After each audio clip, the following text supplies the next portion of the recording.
राजधानी रांची के DIG ground के समीप अतिक्रमण हटाने को लेकर जिस प्रकार से बीते कई दिनों से लगातार कार्रवाई की जा रही है और तमाम उन घरों को अवैध बताकर तोड़ा जा रहा है, जो लोग यहाँ लगभग उनका कहना है कि 25-30 वर्षों से रहते आ रहे हैं। हालांकि ये हाईकोर्ट का आदेश है, हाईकोर्ट का फैसला है।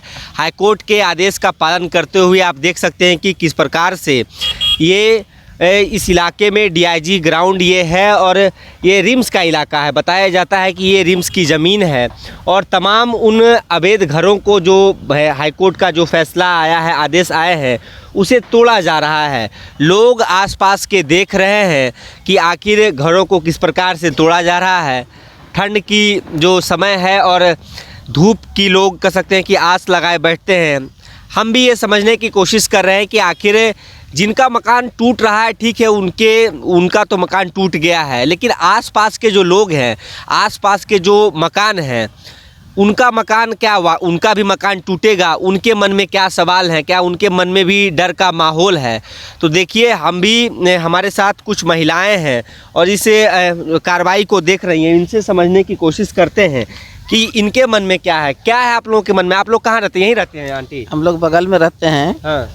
तो हम लोग का तो खैर अफसोस लग ही रहा है कि मकान टूट रहा है, तो लोग कहाँ जाएंगे, कहाँ रहेंगे ठंड में। हम लोग सोच रहे हैं और लगता भी है कि हम लोग अभी टूट जाएंगे तो हम लोग कहाँ जाएंगे। तो आप लोगों को भी नोटिस दिया है? हम लोग को नोटिस नहीं दिया है, लेकिन हम लोग को लगता है कि हम लोग भी टूट जाएंगे, हम लोग कहाँ जाएंगे। मतलब डर है मन में कि यदि टूट जाएगा तो कहीं कल दिन हमको नोटिस ना आ जाएगा। हाँ। हाँ। तो हम लोग को डर है और ये भी कहना चाहते हैं कि अगर तोड़ भी रहे हैं तो उनको मुआवजा दे दिया जाए। मुआवजा मिलना चाहिए। हाँ, मुआवजा मिलना चाहिए। जैसे कि कहीं पर अपना ज़मीन खरीदे या कहीं पर अपना बनवा के बाल बच्चा को रखे। आदमी कोई लेता है तो ज़मीन जगह लेता है तो भविष्य के लेता है, अपने ले लेता है। हाँ। बाल बच्चा के लेता है कि हमारा बाल बच्चा पढ़े लिखे अच्छा से रहे, यही सोच समझ के लेता है। लेकिन उसका तो अभी विपरीत हो रहा है, उल्टा हो रहा है। तो इसलिए बहुत दुखी है हम लोग को। इसलिए क्या बोलेंगे, हम लोग को तो अभी 4-5 दिन से हम लोग इसी जगह मैदान में पड़ोसियों का अम्मा मकान टूटते हुए देख के आप लोग को भी खराब लग रहा है। आपका यहीं रहती हैं? तो आपका भी मकान इधर ही है? तो आपके मन में भी अब तो डर होगा कि कहीं मेरा नोटिस ना आ जाए हमारे घर का? नहीं, हमारा इससे थोड़ा आउट ऑफ है, इससे थोड़ा हटके है। तो लेकिन लोग नहीं जाएंगे। आप लोग वैध तरीके से हैं, पूरा कागज वगज है? तो देखिए, हम समझने की कोशिश कर रहे थे कि आखिर जो महिलाएं यहाँ इस कार्रवाई को देख रही हैं, उनके मन में आखिर क्या सवाल है। कई ऐसी महिलाएं हमारे साथ अभी बैठी हुई थी, वो कुछ कहना नहीं चाहिए, हो सकता है उनके मन में भी कई सवाल हो, डर हो। कैमरे को देखकर वो यहाँ से हट गई। एक बच्ची है, अभी नानी माँ को क्या बोल रही थी आप कि नानी माँ यदि आपके घर में भी नोटिस आ जाए तो क्या बोल रही थी? अगर नोटिस आए तो कहाँ रहेंगे? जोर से बोलिए। अगर नोटिस आएगा तो हम लोग कहाँ पर रहेंगे? ये सवाल आप अपनी नानी माँ से पूछ रही हैं? हाँ। कि नानी माँ यदि इस पर हम लोग का भी नोटिस आ जाता है तो हम लोग कहाँ रहेंगे? हाँ। मतलब डर लग रहा है देख के बाबू? हाँ, डर लग रहा है। अच्छा नहीं लग रहा, किसी का मकान टूट रहा है। आपके दोस्त भी उसमें साथ में रहते होंगे, या तो मतलब साथ में आस पड़ोस के जो पड़ोसी होंगे? हाँ। उनका सामान है? हाँ, सामान है। अच्छा, इसको लेकर आप अपने दोस्तों में बातचीत करती हैं क्या कि देखो ना, मकान हम जिस इलाके में रहते हैं, जिस कॉलोनी, जिस मोहल्ले में रहते हैं, उधर मकान टूट रहा है, लोग बेघर हो गए हैं, ठंड में बाहर सो रहे हैं? हाँ, वैसे तो कई दोस्त हैं यहाँ पे रहते हैं, तो उन लोग को भी पता होगा शायद। और इसी बात को लेके स्कूल में भी होता है, कई टीचर लोग भी यहाँ पे रहते हैं और कभी कभी टीचर लोग भी पूछते हैं हम लोग से, वैसे टाइप का होता है स्कूल में भी। अभी आपको ये देख के कैसा लग रहा है कि लग रहा होगा कि सबका मकान टूट रहा है?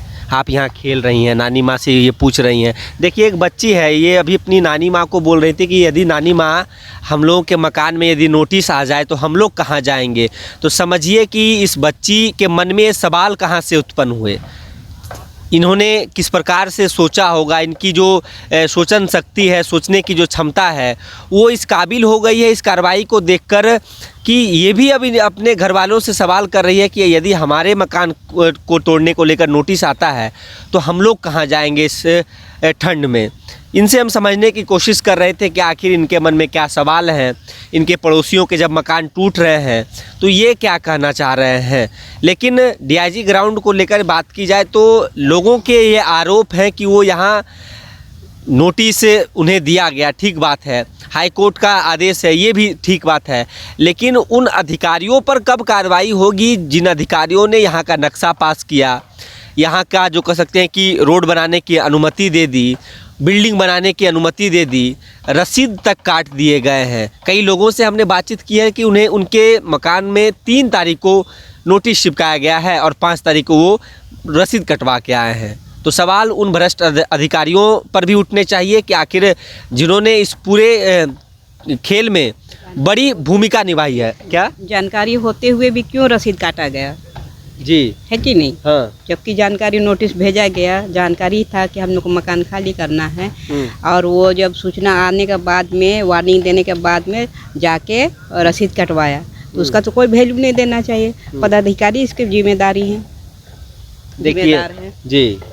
देखिए ये महिलाएं हैं, इनका यही आरोप है, सवाल है कि जिन्हें जानकारी दिया गया, जिन्होंने ये पूरे प्रक्रिया को कह सकते हैं कि जो लंबे अरसे से यहाँ रहते आ रहे हैं, जिनका कागज़ बनवाया गया, तो वो अधिकारी जिम्मेवार ज़रूर हैं, उनके ऊपर भी कार्रवाई होनी चाहिए, उनसे भी सवाल ज़रूर किए जाने चाहिए। हम बच्ची से समझने की कोशिश कर रहे थे कि आखिर इस सवाल के पीछे की इनकी मंशा क्या है।